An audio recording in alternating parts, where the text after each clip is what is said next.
for joining us today. Hello and welcome to the program. I'm Lee Ji-eun in Seoul. Coming up on today's edition of Business Daily. Korea's consumer prices shot up at the fastest clip in nearly 5 years on the back of rising oil prices and an upswing in farm products. With the continued rise in Korean exports and production, there are growing expectations for a solid economic recovery despite a number of uncertainties at home and abroad. We'll sit down with an expert to talk about this.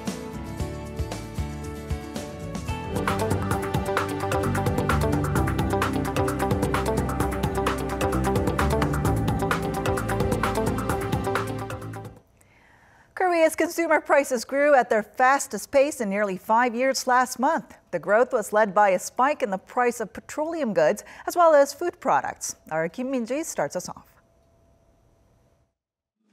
Korea's consumer price growth has risen to the highest level in almost 5 years. The country's consumer price index rose 2.2% in March from a year ago, accelerating from 1.9% growth in February. The figure is the highest since the 2.2% recorded back in June 2012. The increase comes on the back of rising gas prices at the pump and higher utility bills that pushed up inflation, along with expensive fruit and vegetable prices. Global oil prices are another factor. We must note that oil prices hit extremely low levels in March of last year. In fact, the prices of petroleum products have risen over 14% to their highest level since November 2011. That helped pull consumer price growth up by 0.59 percentage points overall. Agricultural, livestock, and fisheries rose 5.8% in March, leading to a gain of 0.46 percentage points in overall inflation.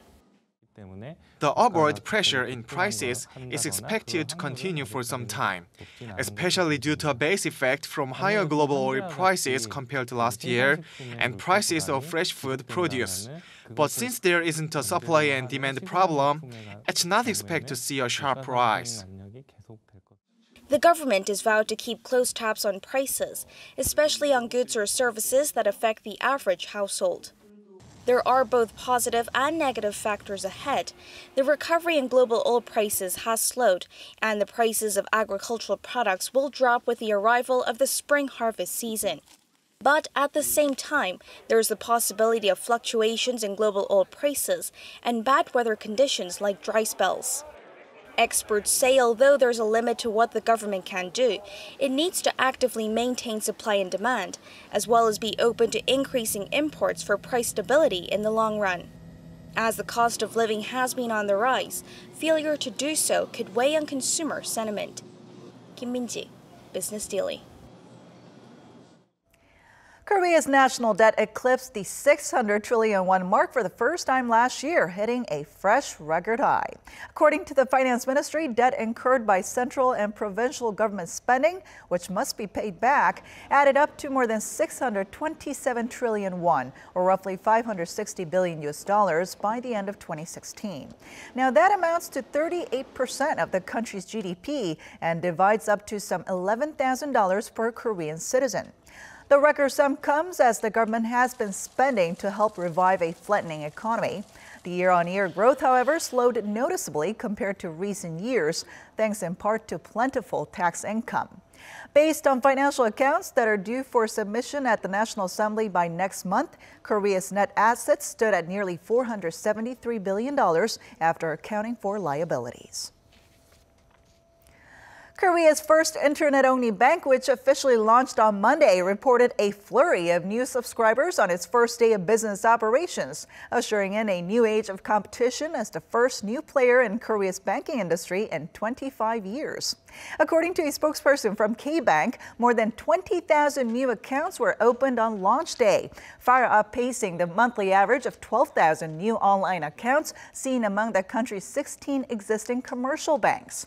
K-Bank is promising higher interest rates on savings and lower rates on loans, playing on its advantage of reduced overhead and labor expenses.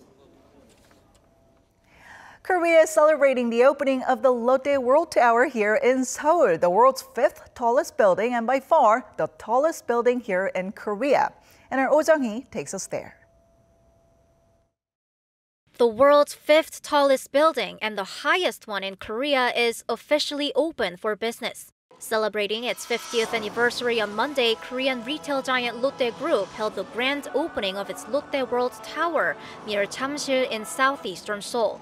This 123-story building has a variety of facilities to attract all kinds of people, from medical centers and galleries to office space for global companies, luxury apartments, a hotel, and of course the observatory. Lotte Group hopes to make the tower Korea's representative landmark, like the Eiffel Tower in Paris or the Burj Khalifa in Dubai. As of today, Lotte World Tower will become a building symbolizing Korea and will become the pride of the nation. The tower is the safest skyscraper in the world. It will see 100 million tourists, helping Korea become a major tourist destination. Most noteworthy of all is Seoul Sky, the world's 3rd highest observatory. An elevator called the Double Deck can take 20 to 30 people up to the 118th floor at a world record speed of just 1 minute. This is the highest observation deck with a glass floor in the world, 478 meters above the ground. You can see all of Seoul and the Hangang River under your feet, and on a clear day, even the West Sea and other cities are visible. Hearing that the observatory opens to the public on Monday, hundreds of visitors stopped by to enjoy the view. Some were terrified by the height, while others were mesmerized. It's thrilling to be up here, and I'm so excited that a tower like this is in my neighborhood. I was able to pick out a few places like the Jamsil Bridge and Olympic Park. It's fantastic to see them from way up here. I was holding onto the wall because it was so scary to look down. I've been to a few observatories in other countries, and it's nice to have one like this in Seoul too. Lotte aims to make the tower a main national landmark, and to do that, it's planning to launch a range of services and tour programs to attract foreign tourists and show off the things that are unique and original to Korea. Oh Jung-hee, Business Daily. Hopes for economic recovery are on the rise as Korea's exports have been on a rebound in recent months, leading to increased production and investment. So is Asia's 4th largest economy finally beginning to see the light at the end of the tunnel? Let's take a look. Korea's main growth engine, exports, have struggled for the past 2 years, with shipments plunging on weak global demand and low oil prices. But exports have been on the rise since November, climbing for 5 consecutive months and expanding 13.7% on year in March. Korea's production across all sectors has also jumped since November, although output dipped slightly on month in February. All this comes as the world economy seems to be on the road to recovery. The US economy posted 2.1% growth in the 4th quarter, while the EU and Japan are also expected to keep posting modest recovery this year. Commodities exporters such as Brazil and Russia are also poised for growth, thanks to the rebound in energy prices. But some say that it's too early to call it stable recovery, as private consumption in Korea remains tepid amid sluggish consumer sentiment and lingering uncertainties at home and abroad. And to tell us more about this, Professor Yang Jun-suk from the Catholic University of Korea joins us in the studio today. Great to have you here. Happy to be here. So I think we can say that one of the biggest reasons behind this recent improved economic data for Korean economy is the upturn in exports. Now, how big of an impact does exports have on the Korean economy? Okay, well, the exports last year took about 43% of Korea's GDP. It was as high as 56% a few years ago. It's fallen a bit since then because of the global slowdown, but still, Korea's economy, it shows how dependent on exports Korean GDP is. Now, the good news is that according to preliminary figures, exports rose by about 15.5% in the 1st quarter of this year compared to 1st quarter last year. So it's definitely on a road to recovery, but still we haven't recovered to the level of the exports we've seen in 2015. Okay. So we're still catching up to where we were. Then exports to China in the first quarter, compared to first quarter last year, rose by 19.7%. Wow. So we've been worried about the THAAD retaliation, but overall trade with China is actually improving. Okay. Now, where we do have some problems with is, strangely enough, with the United States. The exports in the first quarter compared to first quarter last year, it actually fell by 1.6%. Okay. So it maybe President Trump is picking wrong time to pick on Korea. Now, despite the recovery in exports, though, there are still concerns over domestic consumption and demand, which are low. Right. So the counterpart of having such a high percentage of exports in the GDP is having a low percentage of consumption in the GDP. So Korean share of consumption in the GDP is still very low. It's 49%. Okay. In most advanced countries, it's between 65 to 75%. So that shows that consumption is perhaps a lot smaller compared to other countries. And that makes it difficult for Korea to depend on domestic demand to pick up whenever there's a problem with export demand. Now, happy news here is that the consumption seems to be rising. It rose 2% in February, but it also fell by it rose by 3.2% in February, but it fell by 2% in January. Okay. So overall, it's been rising, but it's not rising very quickly. Now, and the consumer sentiments index has stopped falling, so that's the good news. It's risen a little bit compared to where it was a few months ago, but still it's below 100, which means that people are still pessimistic.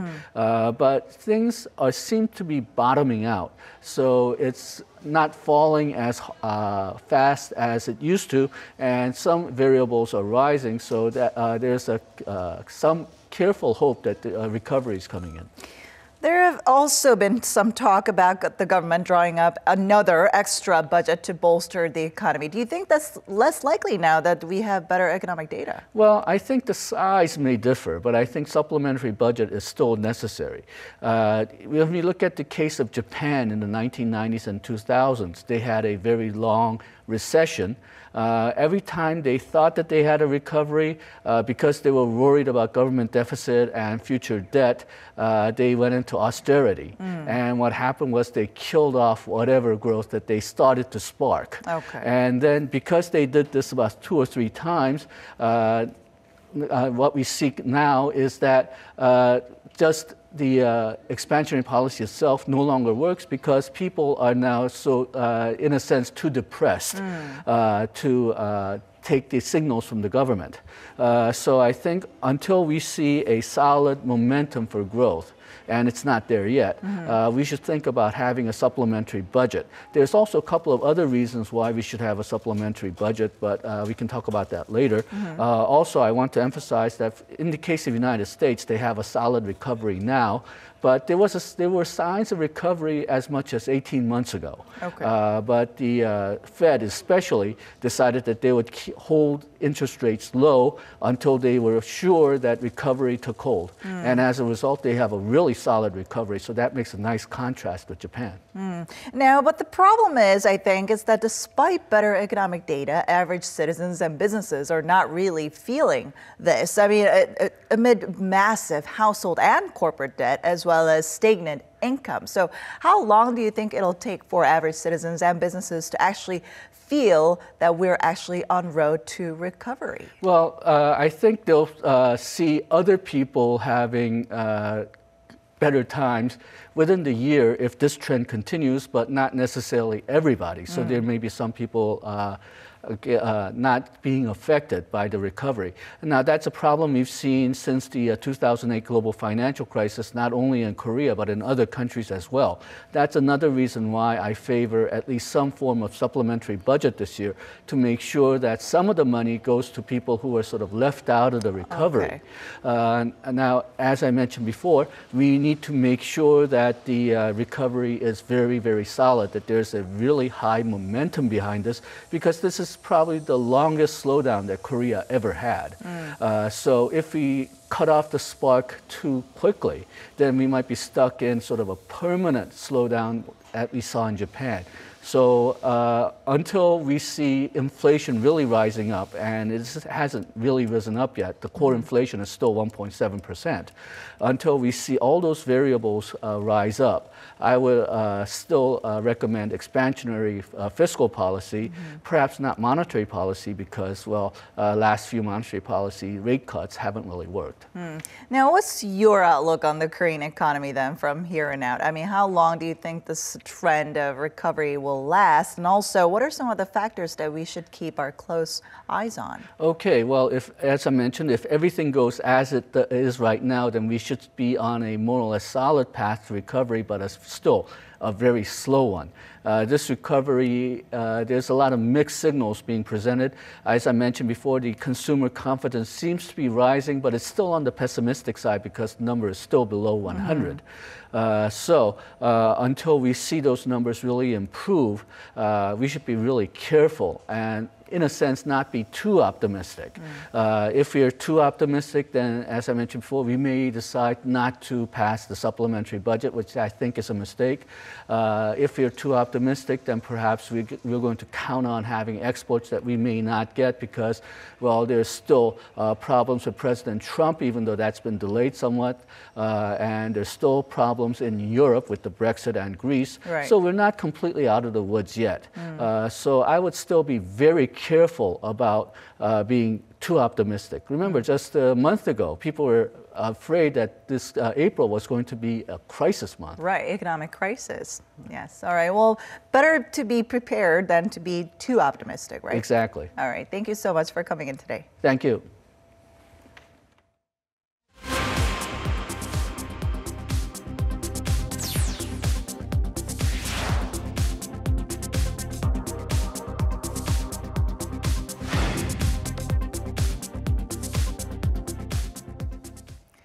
Chinese travelers' preference for Korea has been on the decline amid rising tensions over the deployment of the THAAD missile defense system. According to a survey by China's online travel services agency Ctrip, Korea was ranked 16th on the list of desired destinations by Chinese travelers, a huge slide from its third-place finish last year.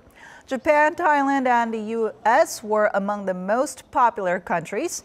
Beijing banned group tour packages to Korea on March 15th, following Seoul's decision to deploy THAAD. Relations have soured since then, with Beijing intensifying its unofficial economic sanctions against Seoul.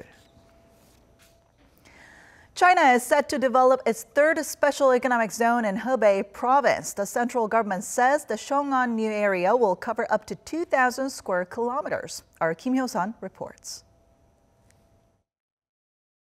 The Chinese government made the announcement over the weekend that it will develop the Xiong'an new area in Hebei as a new economic zone. It will become the nation's third special economic zone after Shenzhen and Shanghai and take on some of the role Beijing plays today. The designated zone currently covers about 100 square kilometers, but will be expanded to 2,000, making it even larger than Shenzhen, one of China's richest cities. Local residents are overjoyed at the news. We're very excited hearing the news. I hope the environment and the economy here will be better in the future. Real estate agencies in the region are being flooded with inquiries from potential buyers, and increased demand has more than doubled real estate prices in the area. 1 square meter was worth 3,000 yuan a month ago, but it rose to 6,000. We can't buy anything even with 10,000 yuan. Responding to such sharp increases, the local government has temporarily suspended property transactions. Although no detailed plans have been announced yet, the Chinese government is already facing the daunting task of dealing with surging speculative real estate investment. Kim Hyo-sun, Business Daily. Bolstered by Korea's demographic shifts, 24-hour convenience stores are registering double-digit growth. The sector's combined sales last year jumped by some 19% year-over-year, according to the Korea Association of Convenience Store Industry. It exceeded the 20 trillion won mark for the first time since 1989, when the first 24-hour mart was opened in the country. Since then, the number of convenience stores has surpassed 30,000. Industry watchers expect the sector's growth spurt to continue until 2030 as the single household and aging population trends expand rapidly. Last year, the number of couples that tied the knot dropped to a 42-year low, suggesting more trouble lies ahead for the country's already chronically low birth rate. Korea's statistics agency says the country's population growth is expected to hit 0% in 2032 and start declining come 2060. So with fewer babies being born each year, what are related companies doing to survive? Our Lee Ju-young has more. From about 406,300 in 2016 to 200,000 in 2060. That's the daunting drop in births that Korea is expected to face in just over 4 decades from now, according to Korea Institute of Finance. This is presuming that the lowest birth rate in 7 years of 1.17 remains the same. Experts say the chances of this becoming reality are very high, and it will bring with it a series of problems. If the number of people who can engage in production declines, it will result in a drop in GDP. That means the economy will shrink instead of grow. The second problem is that because there are fewer people who have income, the government will have less tax revenue. But on top of that, the government will have to support elderly households that have retired. These are some of the difficulties we face. With an increasing number of parents only having one child or refusing to have children altogether, small and mid-sized baby product manufacturers like Haenim Baby are looking abroad for business. After first exporting its flagship sterilizers to Thailand and Singapore in 2014, it now ships its goods to a total of 12 countries around the world. 요거 버튼은 이제 건조 버튼. 그래서 건조할 수 있는 히터가 작동이 되는지, 터치가 잘 되는지 테스트를 한 다음에 기능이 이상이 없으면은 뒤쪽 라인으로 보내고 있습니다. Haenim says after seeing a 100% growth in sales last year from shipping out its baby bottle sterilizers, breast pumps, and strollers, it expects to see another 100% surge this year. In Korea, the number of babies being born keeps decreasing every month. It's at around 30,000 now. When I just look at the Korean market, the most I can sell is 30,000. But if I look abroad to Europe, America, and Southeast Asia, exports can reach multiple times that amount. That's what made me decide we need to sell overseas. As much as finding new markets is critical in boosting profitability, firms like LOL, which handmakes baby products like bumper beds and playmats, say premium quality is what counts when it comes to boosting sales. Moms these days don't have 2 to 3 children. On average, they only have 1 child, so they try to provide their kid with safer, stronger, and higher quality goods.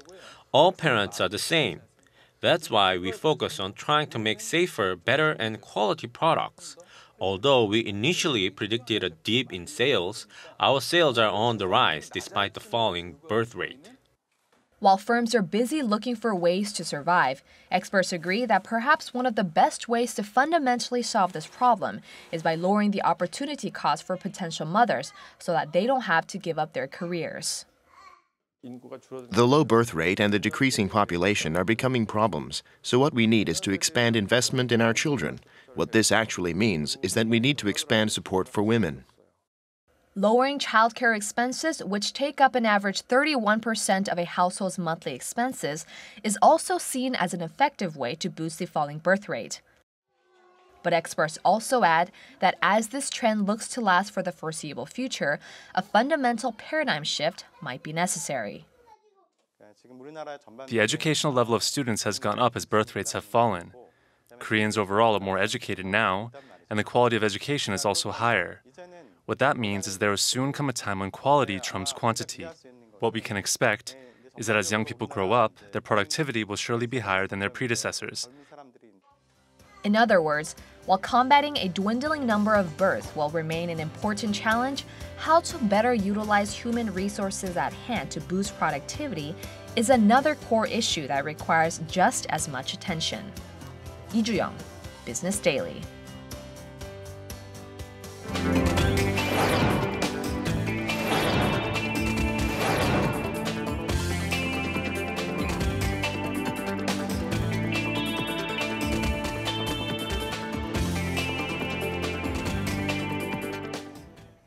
And that wraps it up for today, but we'll be back tomorrow with more of the day's top business stories, so don't forget to tune in then. Thanks for watching, and see you soon.